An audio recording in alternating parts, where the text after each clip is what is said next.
It is powerful, aggressive, and profitable. Now the Hudson's Bay Company has real competition.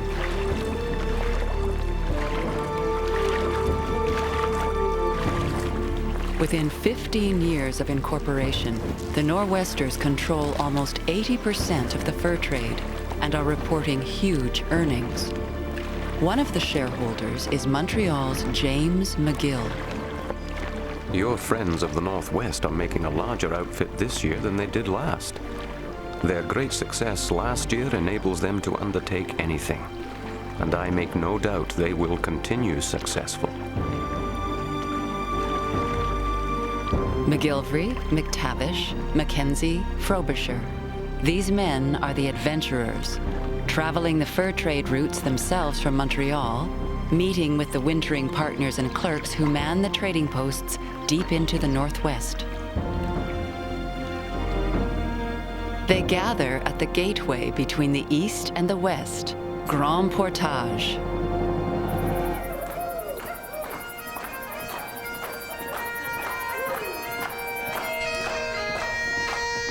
Every year, the Northwest Company hosts a rendezvous at Grand Portage before its annual meeting. A Highland dance where everyone celebrates the year's work.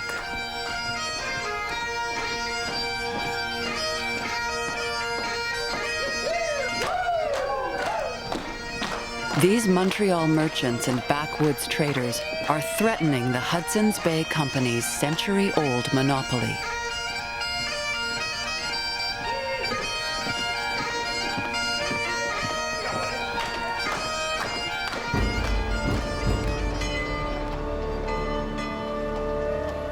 At Hudson's Bay headquarters in London, the Honourable Company is forced to react. We are quite satisfied that the decrease of our trade is owing to the upland Indians being intercepted by the peddlers, who by means of a chain of rivers and lakes are got up to the back of many of our factories. But we are equally satisfied that this traffic might, in a short time, be got the better of by sending some of our servants from each of our factories to those lakes or rivers and opening a trade with the natives in the same manner they do.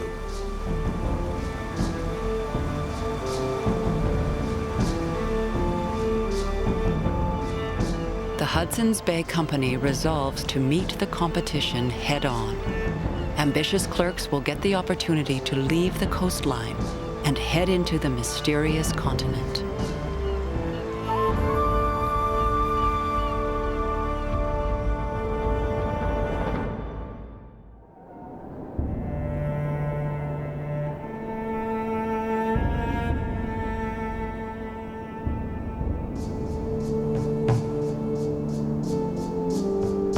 David Thompson is one of the 46 baymen sent west to build Hudson's Bay Company posts inland and establish trade in the foothills of the Rockies.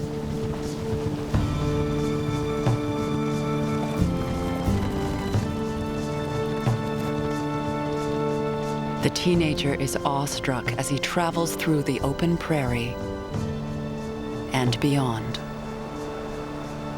At length, the Rocky Mountains came in sight like shining white clouds on the horizon. As we proceeded, they rose in height. Their immense masses of snow appeared above the clouds and formed an impassable barrier, even to the eagle. In the shadow of the Rockies, the fur traders encounter an encampment of Pagan Indians, a thriving community of buffalo hunters. Young David Thompson spends the winter with Saukamapi, a Pagan elder. They converse in Cree.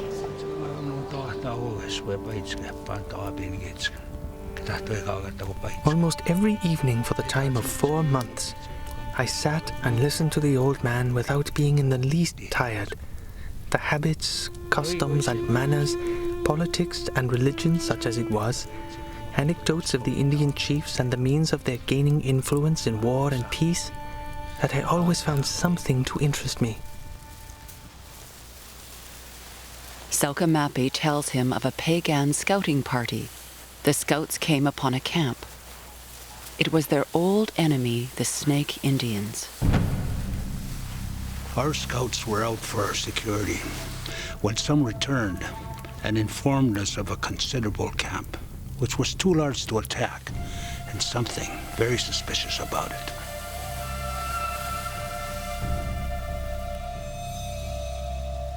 The camp seemed deserted. The scouts suspected a trap.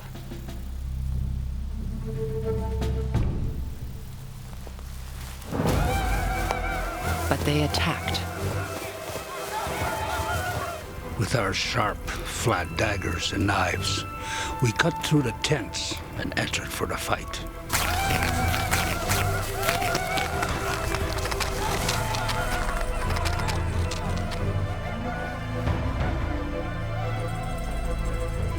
But our war whoop instantly stopped. Our eyes were appalled with terror. There was no one to fight but the dead and the dying. It was smallpox. The pagans stripped the dead of their infected possessions and went home, carrying the virus with them.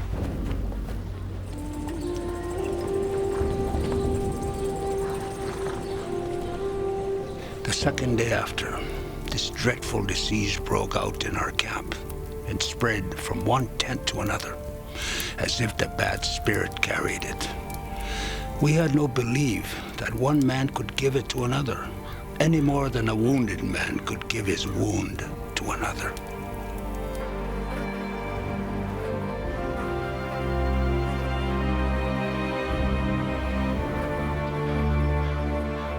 A third of Selkamapi's people died of the smallpox they contracted.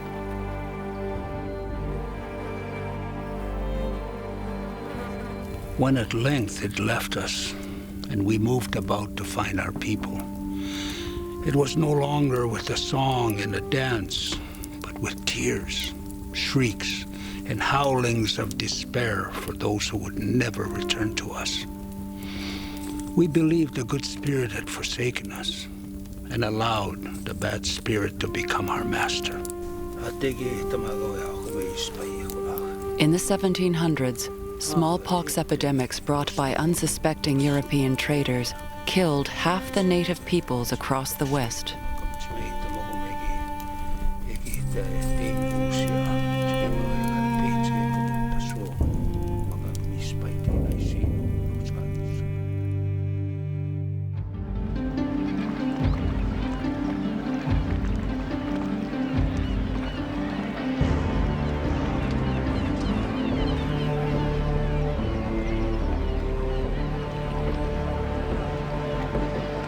The fur trade continues its relentless growth. In 1800, the Northwest Company is at the peak of its success. Freighter canoes destined for grand portage leave Montreal loaded with trade goods, provisions, and human cargo. Daniel Harmon comes from a staunchly religious family in Vermont, but declares he has a roving disposition. Yesterday, in company with several other clerks, I left Montreal, and I am thus far on my way to the Indian countries. Daniel Harmon is destined for the northwestern fur trade, but for now, he and the other clerks, traders, and partners can sit back. The voyageurs do the paddling. The scholarly Harmon does not find them engaging company. They're great talkers, but in the utmost sense of the word, thoughtless. All of their chat is about horses, dogs, canoes, and women, and strong men who can fight a good battle. The voyageurs make very indifferent companions, and with whom I cannot associate. Strong, young French Canadians. The voyageurs should be no taller than 5 feet 6 inches to leave room for cargo. Their daily hot meal is a stew of pork fat and peas, which earns them the nickname Les Mangeurs de l'Art. Men like François Forcier of Sarel and Louis Bolac of Saint-Tours are paid much more than they could ever make at home on the farm, and they earn it. There are 38 portages between Montreal and Grand Portage. And even Daniel Harmon is impressed by their brute strength. Since yesterday morning, we have come about 60 miles and passed 2 rapids, where most of the property was taken out of the canoes and carried across the portages on people's backs. These young men, who have never been in the Indian countries, now began to regret that they had enlisted into this service, which requires them, as they say, to carry burdens like horses, when by remaining in their own country, they might have labored like men.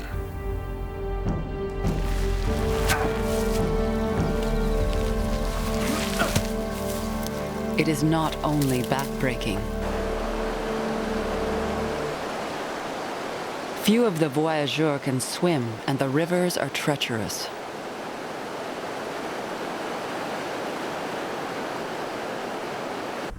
At almost every rapid that we have passed since we left Montreal, we have seen a number of crosses erected. And at one, I saw no less than 30. Joseph Grenier writes to his son using the only address he has, Pays d'en haut, the upper country. My dear son, this is the 3rd letter I have sent since receiving your letter 5 years ago. We are praying that you will not abandon us, that you will come back soon, because we are old and would love to see you before we die. The old man's letters go unanswered. More than 6 weeks after leaving Montreal, the canoes approach Grand Portage. The voyageurs have paddled and portaged 1,000 miles. In 2 weeks, they will do the same trip again, back to Montreal, loaded with furs.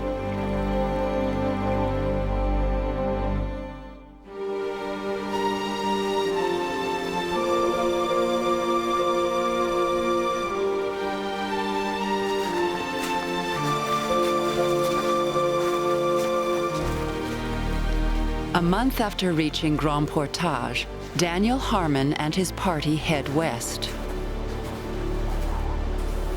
deep into the heart of Cree and Assiniboine country. When we got within a mile of the natives' camp, 10 or a dozen of the chiefs and most respected men came on horseback to meet and conduct us to their dwellings. If he was apprehensive about living among the natives, he is surprised.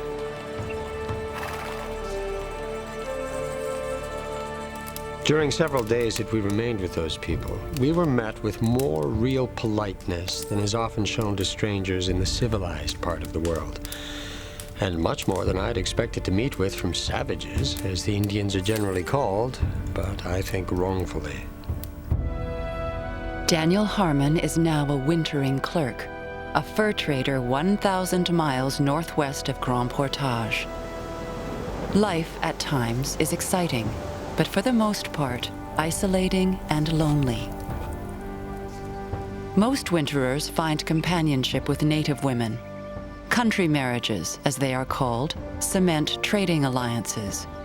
2 years into his stay, a Cree chief offers Daniel Harmon one of his daughters. He pressed me to keep her.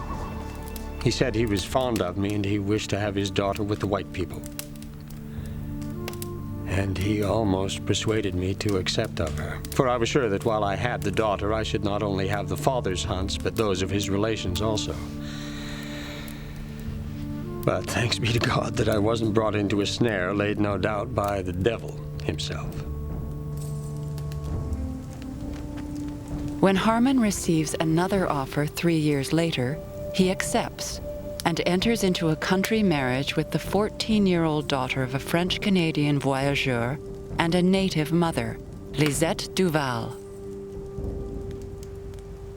My intentions now are to keep her as long as I remain in this uncivilized part of the world. But when I return to my native land, I shall endeavor to place her into the hands of some good, honest man, with whom she can pass the remainder of her days in this country. His young wife turns out to be more than just a companion who facilitates trade. Together, he and Lizette have 12 children. The Harmons educate the girls at home, but send their son George back east for a more formal education. But just 2 years later, tragic news. I found several letters from my brothers, which announced the most grievous and truly heart-rending tidings. That my beloved son George was no more to be numbered among the living.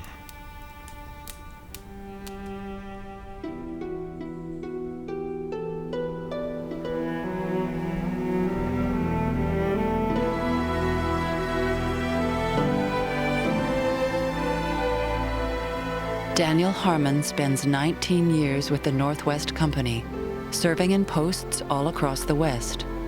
When it comes time to retire, he could leave his country wife behind, but the bonds they have forged are too strong to break. We have wept together over the early departure of several children, and especially over the death of a beloved son. We have children still living, who are equally dear to us both. How could I spend my days in a civilized world and leave my beloved children in the wilderness? The thought has in it the bitterness of death. Lisette travels to Montreal with her husband, and they are legally married. Their children, of European and native blood, become part of a new Canadian people, the Métis.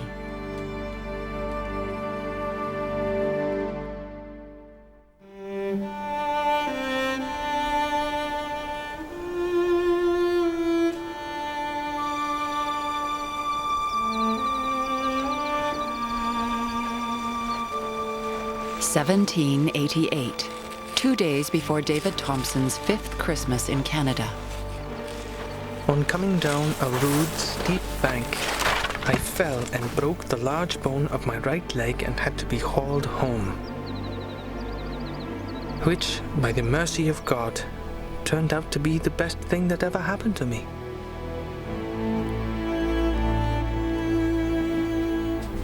As his shattered leg slowly heals, Philip Turner, the Hudson's Bay Company's chief surveyor, begins teaching him the art and science of surveying.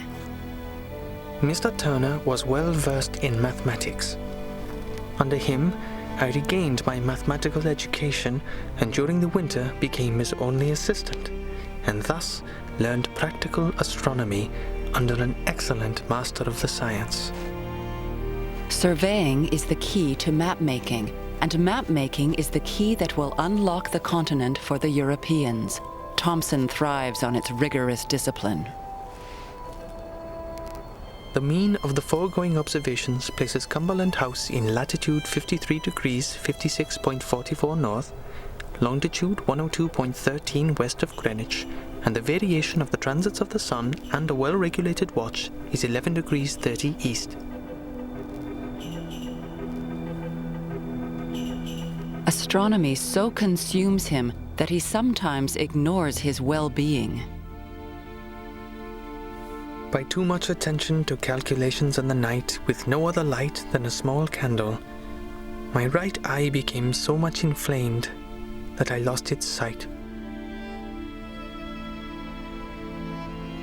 He regains his sight, and when his apprenticeship ends, instead of the customary reward of a new suit of clothes, he asks the company's governors for his own set of surveying instruments. He gets both.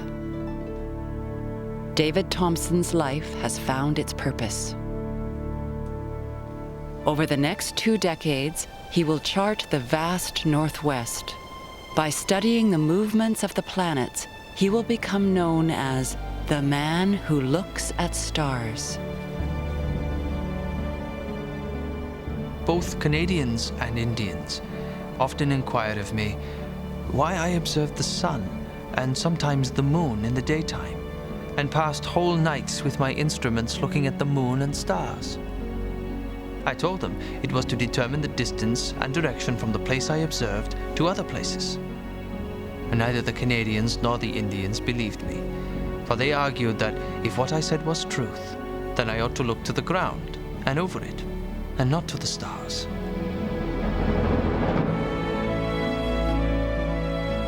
David Thompson will become one of the greatest map makers and geographers who ever lived.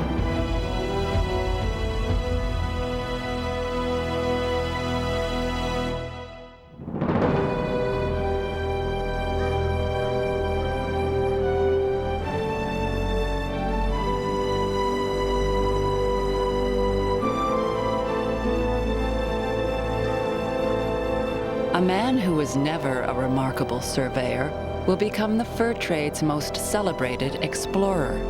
The Northwest Company's Alexander Mackenzie knows that the first man across the continent will not just extend trade to China and Russia. He will become a hero.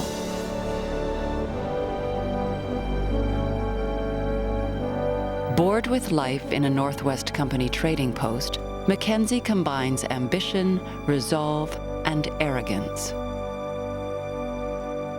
I'm off to traffic with the Russians. Should I be successful, I shall retire to greater advantage. Should I be unsuccessful, I cannot be worse off than I am at present. Mackenzie tried to reach the Pacific Ocean before, but followed a river to the Arctic. May 1793. He sets off again, up the Peace River, heading west. He encounters rough water almost from the start and repeatedly has to tow the fragile canoe against the rushing water.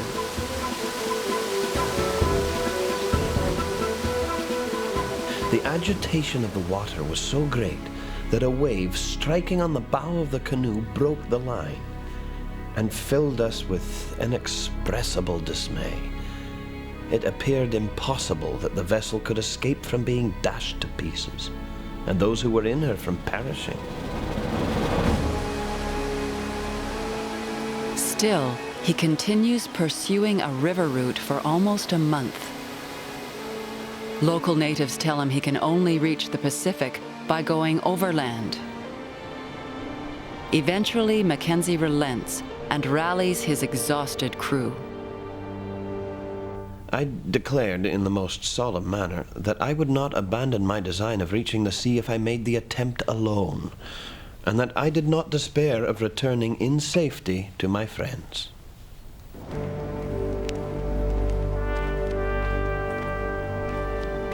The overland journey goes smoothly.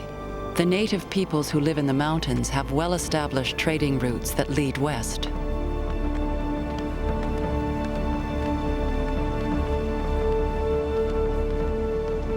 And they guide him to a saltwater channel.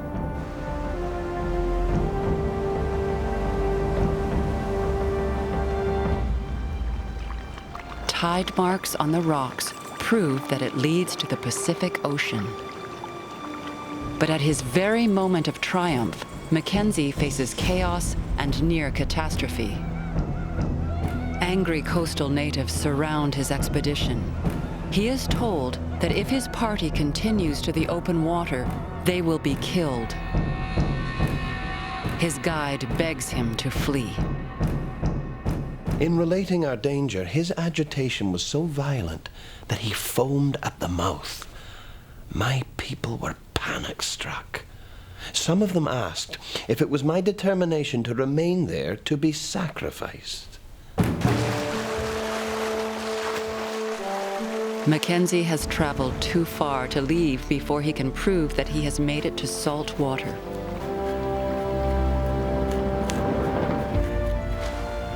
I now mixed up some vermilion in melted grease and inscribed in large characters this brief memorial.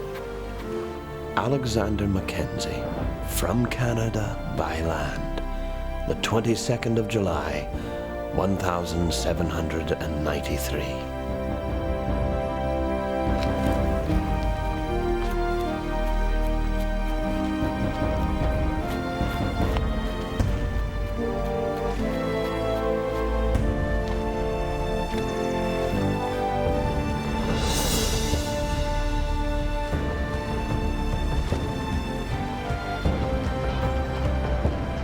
Mackenzie becomes the toast of London with the publication of his immensely popular memoirs.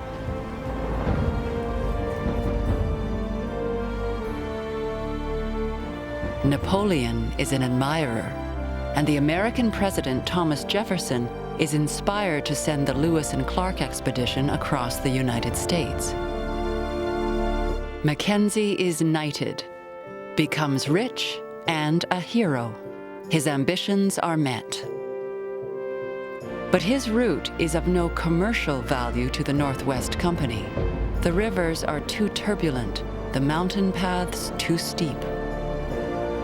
The task of finding a passage that traders can actually use will fall to another Pathfinder, David Thompson.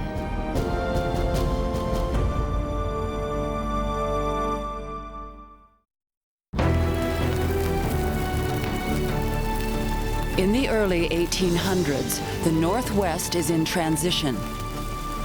New people have new designs on the fur trade.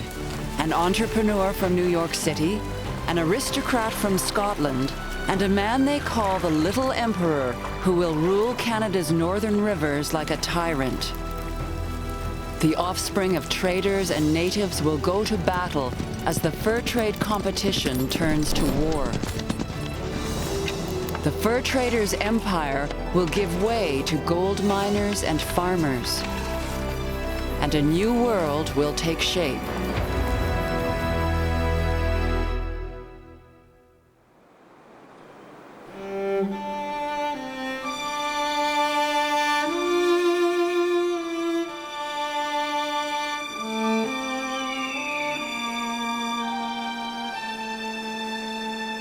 In the late 1700s, the former apprentice from the Charity School in London is now a surveyor and explorer for the Hudson's Bay Company.